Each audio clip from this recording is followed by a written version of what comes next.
Why is this 25-year-old millionaire real estate investor with 27 of his own properties renting an apartment?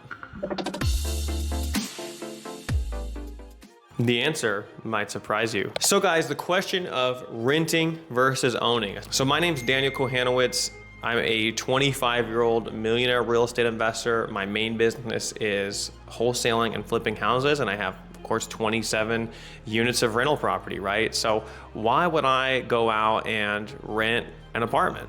I actually just applied to lease an apartment for $1,500 a month with my fiance that we should be moving into here in a couple months. You might ask, like, Dan, why would that sounds dumb? You know, you have all these properties you own. You know, why don't you just buy another property or move into one of the ones you have? And that's definitely crossed my mind, okay? And I'll tell you why. And I've lived in the house that I've owned since 2020. So, 4 or 5 years now. And now I'm moving into something that I'm gonna be renting from another investor. One thing that, a controversial and popular real estate investor, Grant Cardone, says is rent where you own. So that never really, the whole time I've heard that, I've never really understood it. I've always thought that's kind of stupid. You should own where you live, because obviously you're gonna get the benefits, right? You're gonna get that pay down, that appreciation, et cetera, et cetera. They throw out these memes where you're renting, you're paying 100% interest, right? And all this stuff. I would say that is true in a certain set of circumstances, but it's not true. And I'll explain this decision to ultimately, rent a property instead of course, buying my own property to live in. So I want to bust some common myths around renting that may shock you, right? The first thing is that renting is just throwing money away. Like you'll see these memes like loan officers and stuff will throw around that, renting is 100% interest, right? So you should go out and get an 8% interest loan because you're just throwing money away renting a property, right? Well, that's not really true, okay? Owning a property, especially right now, there's a lot of costs that come with owning, like interest, taxes, insurance, especially in the beginning of owning a property. The vast majority of your money is going towards that interest payment, right? Like if you're paying $1,500 or $2,000, you might only be paying a couple $100 in actual principal pay down on that property on a 30-year mortgage. With it comes a lot of other expenses like utilities and mowing the grass and things like, and maintenance and upkeep and things like that. Some hidden costs that most people don't write in when they're looking at a property, right? And so I took all those things and really evaluated it out for my specific circumstance. I'm in a unique circumstance where at this point, from a return perspective, I have money, right? Like say I have $100,000 to spend. For me to go out and buy my own house to live in and invest, $60,000 or $100,000 in a down payment to do that, right? I'm really not making much, if any, return on that money. I might be making, whatever the house appreciates at, because I'm probably, I'm not really covering my payment. I might be paying down a couple, $200 or $300 a month. I'm probably under 6% return on that money, right? Which is it's not very good, okay?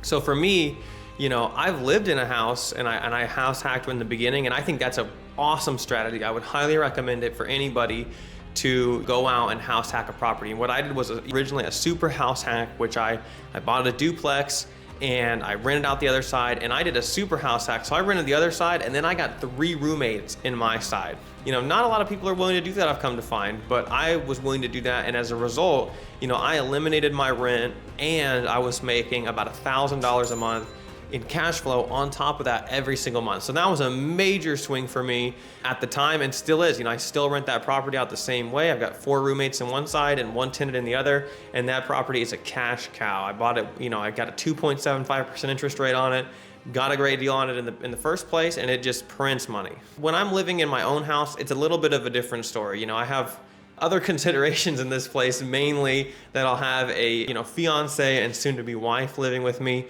And I tried to convince her, but she wasn't really open to that, whole roommate idea, right? Way to make anything cash flow at the moment, right? Unless you've got it paid off.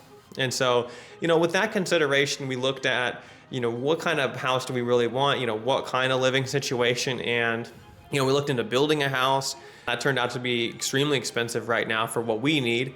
And then, we looked at buying a house and, again, you can probably buy a house that is cheaper, that's going to be a cheaper payment than that rent. And that might be a good deal, but the house you're going to get is relatively low end in a lower end area. At this stage in the game, having the rentals, having a good business, I can buy other properties in other areas where the considerations that come with, living in a place, especially with a partner, don't really come into play, and make a lot more money on those investments than I would buying my own house. And there's other things as well, like the time, if you own a house, you've got to maintain it, you've got to mow the grass or pay somebody to mow the grass, you've got to, you're your own handyman. And the same thing applies, it's like the mechanic doesn't really work on his own car. Like for myself, I know myself, I'm not particularly handy, like I can be, but I'm not really interested in being, and because I don't think it's a good use of my time, right? It's not a valuable use of my time to try to fix things myself and things like that. And so if I can rent a place for $1,500 a month in a luxury apartment, nice area, the utilities are going to be cheaper because we have a smaller footprint.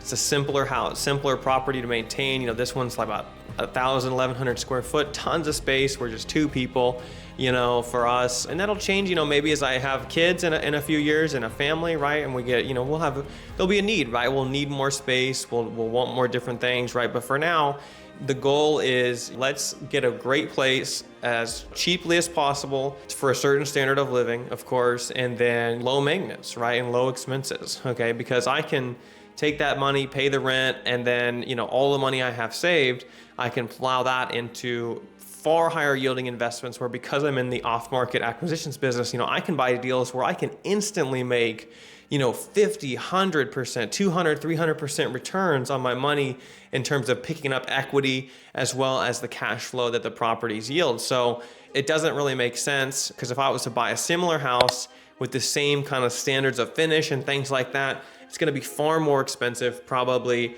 with utilities and everything, $700 to $1,000 more per month, and it's going to cost more in maintenance and everything. And it's not going to be worth it. I'm going to tie up a ton of money, and it just doesn't make sense, right? And so this way, because I have it really, like if I was to move into one of my own rental units, live there and to pay myself rent, right? It doesn't make any difference if I'm living in a rental unit or my tenant's living there paying me rent, right? It all nets out the same.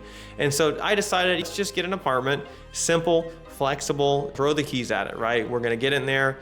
If there's a problem, me or my fiance can call the maintenance guy, right? And I'm not responsible for all that, so I can focus my energy on the stuff that brings in money, ultimately grow the business, right? So that's why I, at this point in the game, decided to go ahead and rent an apartment. Now, if you're starting out, if I was to give advice to myself starting out again, I would do the same thing, right? I would go, if I was single and I was starting out, I would go out and I would buy duplex, fourplex, even a house if I could get a good discount, rent out every freaking square foot of it to as many roommates as I could, rent out everything I could possible to offset the payment and put money in my pocket, right?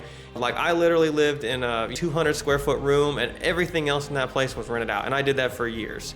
I'm still doing that. I live in a house with 3 other roommates because I'm making more income is more important to me than having my own space. But now, it's transitioning into this next stage after about 4.5, 5 years of doing that, right? It just makes sense to go ahead and rent an apartment. But I have the income, I have the passive income from the rentals to cover it. It's really a negligible expense at this point relative to the money that I make.